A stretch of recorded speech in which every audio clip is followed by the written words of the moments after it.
For most gardens and households, there's generally a continuous supply of material available for the compost throughout the year. There are, of course, seasonal variations or periods when the gardens are cleared when there might be a lot more material available, but the supply tends to be reasonably consistent. And we usually set up composting systems based around this steady supply, which can normally handle some larger quantities of material as it becomes available. But sometimes so much material comes along all at once that it's hard to accommodate, especially if there's limited space or capacity. These bursts of material can be difficult to manage and can often overwhelm whatever composting system we've set up. These larger quantities of occasional compost material I tend to call fertility bombs. Years ago, a friend of mine described to me the idea of a money bomb, when you get a larger clump of money suddenly in addition to your regular income. An inheritance, tax return, payment for a big job, or the sale of something valuable, these are all what can be described as a money bomb, in addition to our weekly or monthly paycheck. I've always liked this idea of a money bomb and have adapted the name to fertility bomb to describe when I receive large quantities of fertility or organic matter for composting. I've gotten material from a local bakery, from restaurant kitchens, and a diverse range of other material where people are looking for a useful place to put this stuff instead of sending it to the dump. A lot of this material I can incorporate into my current composting systems, which are quite big, although they do cause some issues.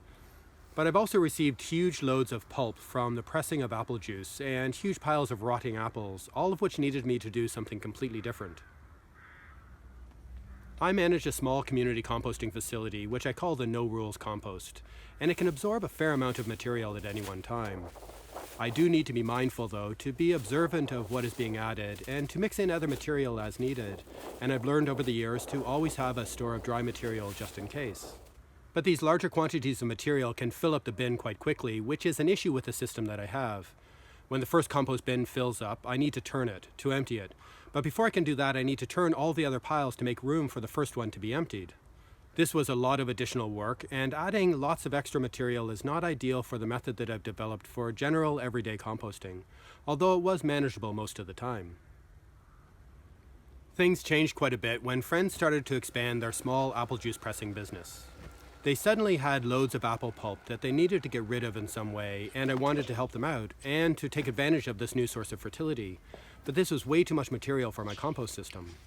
I also didn't have enough other material to mix in with it in order to create separate batch compost piles. I just wasn't prepared for this volume of wet material, and I had to scramble to figure out what to do with it all. I added some of it to my usual composting system, but I also decided to spread some of it as a mulch on part of my no-dig garden.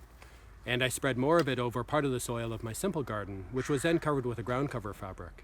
These were both experiments in sheet composting, and I wasn't sure how they would work out.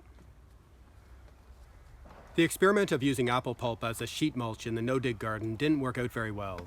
Perhaps the layer was too thick, but it was also a very wet and cold winter, and the layer remained sloppy and seemed to become anaerobic. But by the spring, the worms seemed to be working through a lot of the material, which was a good sign.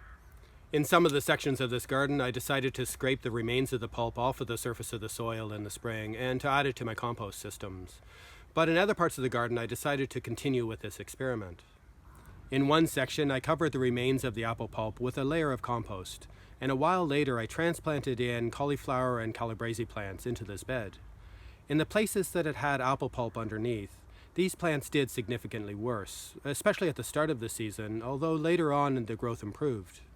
I'm not sure if this was due to the anaerobic conditions or the type of active biology that was involved, the acidity of the material, or some other factor, but I'd hesitate in doing this again. If I did, I'd try to mix in compost in with the pulp material, rather than leaving it as a homogeneous layer, or I'd at least cover it with some other material right away. This same messy material under the ground cover fabric in the simple garden did much better.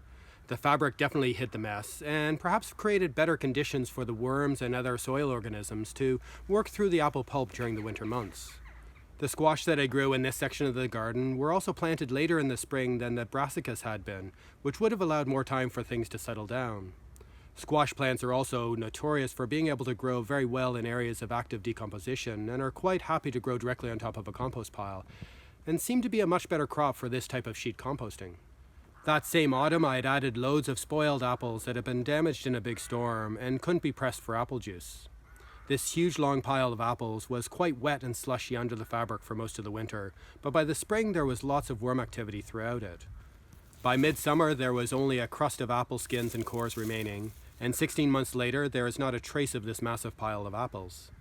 And I ended up with a really good crop of squash out of it, the best from all of the gardens in that season.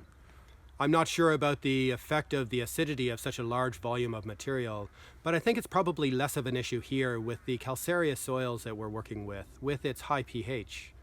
No doubt adding such a large quantity of any material will mess around with the soil fertility in some ways, and this is something that I need to take into consideration. And at very least in the future I should mix the apples in with some other material.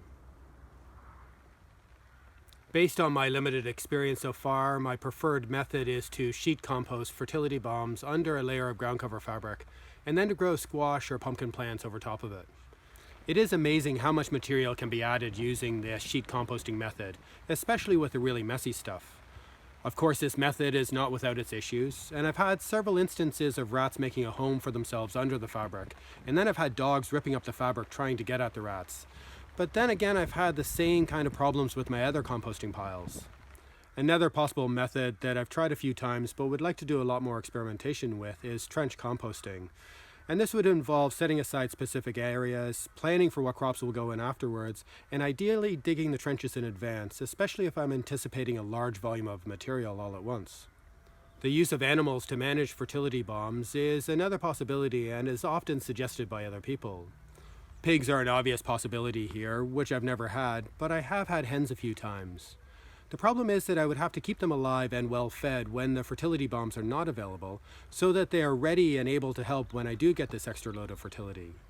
Keeping pigs so that they can eat the apple pulp for only a short period of the year just doesn't make a lot of sense to me. I think animals are more suitable as a way to process relatively consistent supplies of food waste and other materials, as they need to eat regularly. The other option is to make large batch compost piles, but this means that I have to have lots of material ready and waiting to mix in with whatever stuff I think I might receive. But I think that dedicated large compost piles are perhaps the best option in my context after sheet composting. I've found that a lot of the large loads of materials that I've received in the past have been unexpected, and I've had to process it at the last minute, so I ended up scrambling and I've had to make some quick decisions.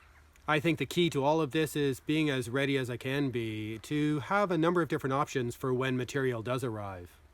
Having extra space definitely helps, especially with large volumes of potentially really messy material that I don't want to have to move again or process anymore.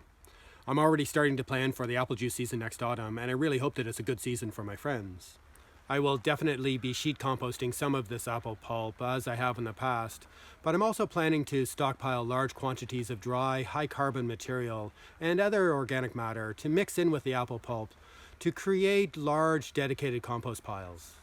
I'm planning to be ready for this sudden abundance of fertility and for any other fertility bombs that get thrown at my gardens.